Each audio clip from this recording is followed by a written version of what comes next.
So imagine this, you're a 2000s kid who grew up on cartoon shows such as Ben 10, Teen Titans, the manly one actually, or Samurai Jack. I personally was hung up on Ben 10 like a addict, never even saw Samurai Jack.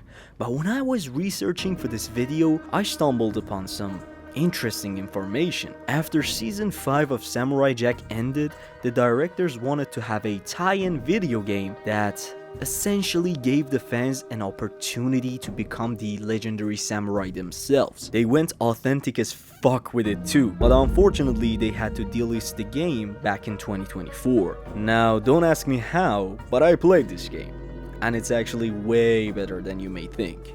Let me explain. Hello guys and fanboys, welcome to the 5th episode of Underrated, the series where we go through each year of gaming and choose which game is the most underrated game of that year. And in this episode, we are taking a look at the year 2020. 2020 was a weird year. So many bad things happened. Look, The Last of Us Part 2 got completely leaked and fans nearly killed Neil Druckmann and threatened Laura Bailey for voice acting Abby.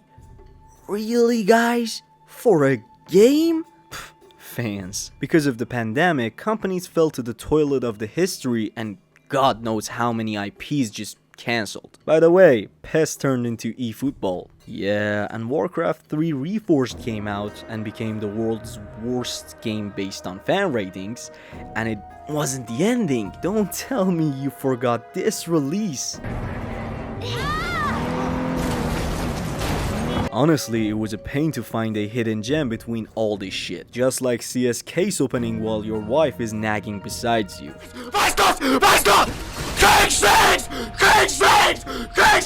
Even when I came across this game, it still didn't make me jump out of my seat because I never saw the show. I didn't have the emotional bond with it, but I decided to give it a chance. I was even ready to watch the series if I felt like I didn't get full satisfaction from the game. But, to my surprise, it actually pulled me in like an ovulating video and made me interested in this story. The bigger problem was that this game got delisted in 2024 and you couldn't buy it anymore unless you bought it back when it was still up. I'll get to why they nuked the game, but for now I need to tell you a little backstory. So the publishers Adult Swim wanted to have a tie-in game for the ending of season 5 of the Samurai Jack series that essentially worked as a what-if scenario for the ending. They wanted the game to include locations from all 5 seasons and for it to have an authentic Samurai Jack feeling. It was a great direction for a game, and it became better as the PS2 hack and slash gameplay got put into the game. The vision was good and everyone was on par with the plan.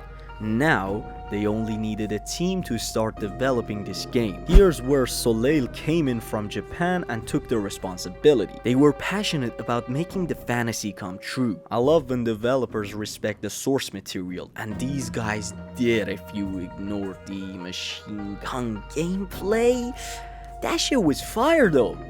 They started developing the game in spring 2018, a little over 2 years of time to cook a 5-hour campaign that can expand to 16 hours according to Google, or AI, I guess. Using Unreal Engine 4 was another choice that worked in their favor, as they wanted to release this game across different platforms such as PC, PS4, Xbox One, and even Apple Arcade. They also wanted to have a simplistic world design and different biomes and feelings and a unique art style, which again Unreal Engine was very capable of. They even got help from the creative directors of the show to make it as orgasmic as possible for the fans of the show. Now on the marketing, it was direct, putting out a reveal trailer in February 2020 and for 6 months pushing the game on the Adult Swim TV channel and specifically targeting the part of people who were fans of the show. They didn't go for big trailers and did not want to appeal to everyone. The only gamers they needed were the fans they already had. As you can imagine, if you don't do big game marketing, you won't get big game fanbase, with the game having only 665 players on release. It wasn't a good shot if they wanted to make this game known. Also, releasing a game like this at $40 wasn't a good look. The game isn't bad by any means, it just isn't big enough for $40. When I say these guys wanted an authentic game, I mean they even went as far as to pay the show's voice actors to play their roles in the game, so the game is as close as possible to the show. But actually, this was the problem. Soleil Games' contract with the voice actors ended, but it was only one of the problems. You see, Warner Bros. Politics changed and they decided to discontinue the non-famous IPs and publishers such as Adult Swim. But we all know this shitty politics was just for lack of budget for super successful movies like Scoop, Wonder Woman 1984, and Super Intelligence. So all miseries gathered together, taking the right of publishing from Adult Swim, plus end of contract with voice actors, and lack of budget to continue the contract, delisted the game for copyright claims. Wish we see a similar ending for Activision Blizzard. The game is basically an extra canonical episode that plugs right into the events of Season 5's finale. Aku tries one last gambit to stop Jack. While Ashi opens the portal to send Jack home, Aku fires a laser through it and it diverts Jack into a timeless realm. A stitched together dimension filled with locations, enemies, and moments from Jack's past adventures. Jack has to fight through all those familiar places, beetle drone mines, swamps with robot alligators, and of course, the Scotsman. Imagine losing one of your legs, getting controlled by a loser demon, fighting Jack and Cholesterol at the same time while wearing a dress? You also face corrupted versions of old allies and enemies, most of them controlled by Aku's pendants, and you relieve beats from Season 5, including Armored Jack and confrontations with Dimengo and Lazarus 92, whatever the fuck that is. Yendi Tartakovsky's confirmation plus Season 5 writer Derek Batchman's involvement gives the script the right voice and continuity. The game deliberately pulls pieces from all 5 seasons and was designed to sit inside the finale's timeline. That's insanely rare for licensed games and gives it real authenticity. Levels, NPCs, and set pieces recreate show moments and characters. Scotsman, the Mingo, the Daughters of Aku, Lazarus, echoing the original animation's humor, pacing, and tone.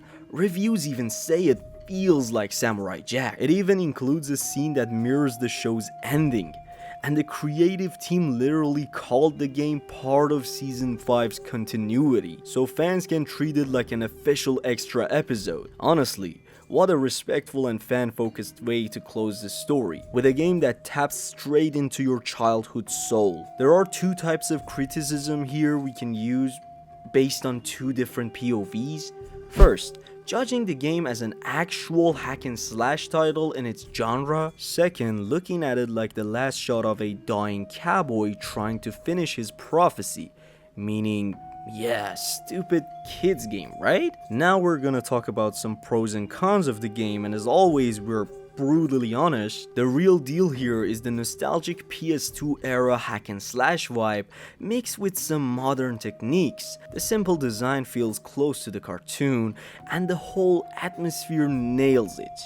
The combat and the skill tree are solid. There are so many different ways to finish a chapter like I mentioned, and it gives it really high replayability. Movements are fast and smooth, and it actually works well for combos. The upgrades are basically useless and not worth the investment. To get a perfect instant parry, you need 4 upgrades. It's like hiring Miyazaki at Ubisoft to make a live service game next to the AI fellas. And the bad news? Even at max level, it might not work. You can beat the game without tons of upgrades or grinding levels, cause I literally finished it easily with basic combos and a pencil. Another problem is the boss fights. They're not hard or intimidating, just easy bosses with simple attack patterns. Like, I really wanted to put the enemy types in the pros until I got to the middle of the game. At first they're clever and well designed, but halfway through they just start repeating. The game's also short, and the difference between Google's 16 hours and my 5-hour playthrough comes down to me trying all the different routes in each stage and actually finishing the game 3 times. But here's the big but. All these cons, except the glowing ink upgrades, are coming from a no-life Souls-like player who values his time and would rather be playing better games instead of a delisted one. But the truth is, the game is just like our childhood titles. Not perfect, but still enjoyable. Think about it. Your kid starts watching the legendary Samurai Jack cartoon, finishes it, and then completes his journey with a medium-well game that works as a safe first step. He learns universal game mechanics and opens the door towards Souls-likes later. I myself started with Angry Birds and Doom 1, so if I were a new-gen kid, the most historical way to start playing games would be finishing my favorite cartoon through a video game.